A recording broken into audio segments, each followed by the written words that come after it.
Ranthambore national park में 25 बाघों के गायब होने का मुद्दा समूचे देश में सुर्खियों में है।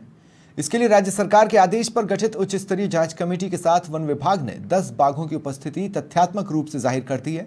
शेष 15 टाइगर के बारे में वन विभाग के पास फिलहाल कोई जवाब नहीं है। कमेटी इसकी पड़ताल कर रही है, लेकिन इससे पहले रणथंभौर में बीते कई सालों से कार्य कर रही टाइगर वॉच संस्था ने 15 बाघों के गायब होने के रहस्य से पर्दा उठा दिया है। एक खास रिपोर्ट।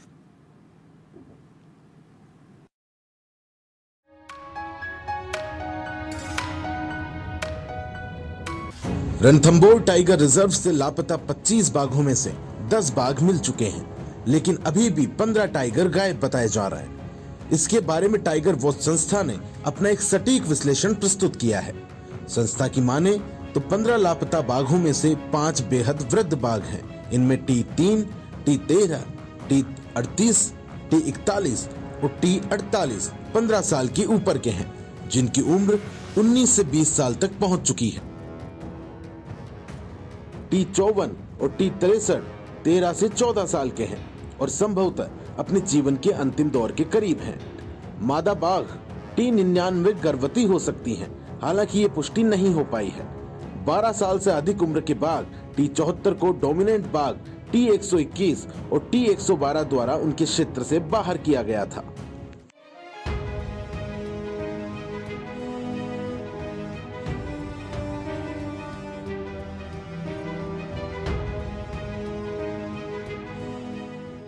देखिए 25 बाघों में से 10 बाघ तो मिल चुके हैं जी। तो बच गए 15 बाघ।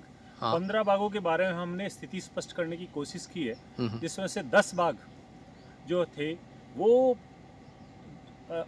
थोड़े उम्र के थे और 5 बाघ जो थे वो नए उम्र के बाघ थे। 10 में से 5 बाघ तो अत्यंत वृद्ध थे, जो लगभग 16 से लेकर के 20 वर्ष तक की उम्र तक के बाघ थे, जिसमें T13, T3 ऐसे कई तरह के बाघ शामिल है, जो कि बहुत ही बूढ़े बाघ कह सकते हैं, जिनकी मृत्यु की बहुत बड़ी संभावना है और वो अब तक जिंदा रहना कोई आश्चर्य से कम नहीं है। तो उनको क्यों शामिल किया गया है बाघों की इस गणना में, मुझे पता नहीं।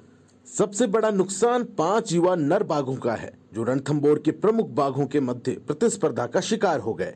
वन्य जीवन में नर बाघों को क्षेत्रीय संघर्षों का सामना करना पड़ता है, जो अक्सर घातक मुठभेड़ों की ओर ले जाता है, जिनमें केवल सबसे मजबूत जीवित रहते हैं। टाइगर वॉच के विस्तृत विश्लेषण के अनुसार युवा नर बाघों जैसे T128, T131, T139 और T2401 को अक्सर अप्रयुक्त क्षेत्रों की तलाश करते देखा गया था। प्रमुख बाघों के साथ क्षेत्रीय संघर्ष उनके गायब होने का एक संभावित कारण हो सकता है।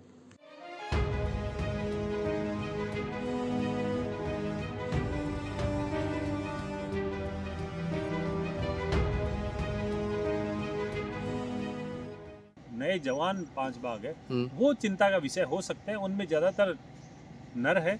नर बाघों की स्थिति में ये कहा जा सकता है कि ये बाघ टेरिटोरियल फाइट में भी मर सकते हैं या किसी मानव के साथ संघर्ष में भी मर सकते हैं। तो हमें इन 5 बाघों के बारे में चिंता करनी चाहिए। 25 के बारे में कतई चिंता करने की जरूरत नहीं है।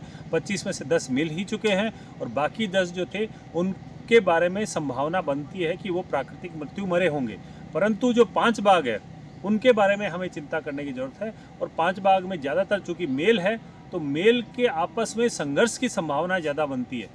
यह समीक्षा ये रेखांकित करती है कि रणथंभौर में बाघों की स्थिति को लेकर लगातार निगरानी और सक्रिय उपायों की आवश्यकता है, ताकि हम इन खतरों को समझ सकें और अधिक प्रभावी रणनीतियां तैयार कर सकें, जिससे सुंदर प्रजाति का दीर्घकालिक संरक्षण सुनिश्चित हो सके। हेमेंद्र शर्मा, समाचार प्लस, सवाई माधोपुर।